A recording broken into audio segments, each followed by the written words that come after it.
Fancy garment and kids mall, sherwani, coat pant, 3 piece, suiting, shirting, tailoring, बच्चे और बच्चियों के लिए कई सारे कपड़ों की वैरायटियां। हमारा पता आयशा नगर पुलिस स्टेशन के सामने, हजार खोली, मालेगांव। प्रोप्राइटर चांद खान।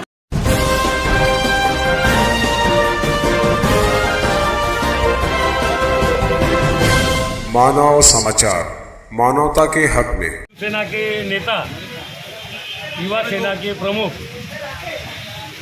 आदित्य जी ठाकरे साहब के और उद्योग मंत्री सुभाष जी देसाई साहब के कार्यकाल में, और सबसे अहम बात बोले तो इस महाराष्ट्र की हुकूमत चलाने वाले उद्धव जी ठाकरे साहब के कार्यकाल में जो वेदांत फॉक्सकॉन जो कंपनी थी, वो कंपनी के पूरे उनके कार्यकाल में कानून की जायदाद हुई, सब पूरी चौकसी हुई, उसका सर्वे किया गया और ये कंपनी पूना के तळेगाव जो गांव है, तळेगाव दाभाडी, उस गांव में ये प्रोजेक्ट आने वाला था। लेकिन महाराष्ट्र की कुछ ऐसी हालत हुई कि उसका फ़ायदा बीजेपी ने उठाया है। ये महाराष्ट्र की हुकूमत चेंज करके ये जो ईडी सरकार बनी है, मतलब शिंदे और फडणवीस सरकार जो बनी है, ये जो इन्होंने दिल्ली की जो हुकूमत है उनके इशारे पे ये प्रोजेक्ट महाराष्ट्र में नहीं आते हुए वो गुजरात में ले गए। उसका निषेध करने के वास्ते आदित्य जी ठाकरे साहब ने पूरे महाराष्ट्र को एक आदेश दिया है। उस आदेश के हिसाब से हम मालेगांव युवा सेना की ओर से, शिवसेना की ओर से हमने यहाँ एक आंदोलन किया, यहाँ एक निवेदन दिया और यहाँ निवेदन देकर के हमने सरकार को ये बात बताई कि यहाँ जो लाखों लोग आज जो युवा वर्ग है वो आज बेरोजगार है। इनकी स्कीम थी, अगर ये प्रकल्प अगर आता है तो ये प्रकल्प के माध्यम से लाखों युवाओं को रोजगार मिलने वाला था। लेकिन इन्होंने ऐसा कुछ किया नहीं, बल्कि इनके पेट पर लात मार करके ये प्रोजेक्ट गुजरात में ले गए।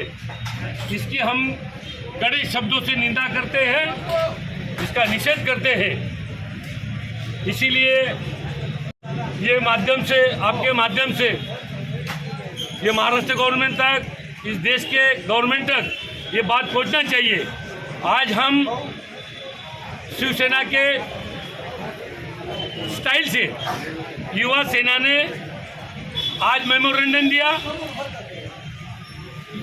अगर तुमने ऐसी हालत इस महाराष्ट्र की तो आने वाले दिनों में शिवसेना रास्ते पे उतरेगी, अदम मचाएंगी और इसके जिम्मेदार रहेगा एकनाथ और फडणवीस सरकार।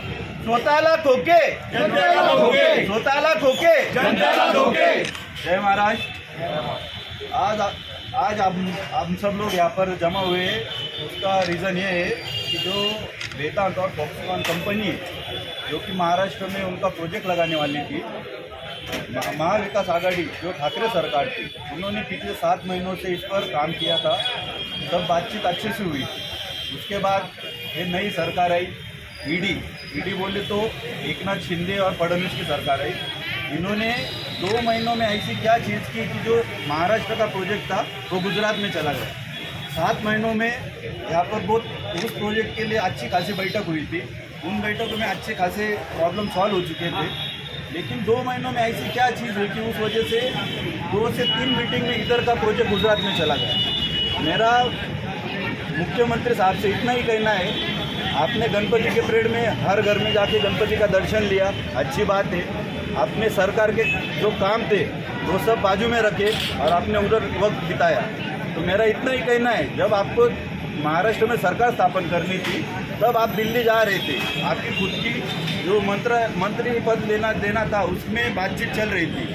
आप 2-2 दिन वहाँ पे गए, आपको मोदी साहब ने टाइम नहीं दिया है। तो ये बड़ा इशू है। यहाँ पर 1 लाख लोगों के रोजगार का सवाल है, तो इसको सिर्फ 1 लाख लोगों के लिए मत देखिए। जब परिवार का एक बंदा काम को लगता है तो उसके साथ 3 से 4 लोगों का पेट भरता है, तो इस हिसाब से 4-5 लाख लोगों का विषय ही है।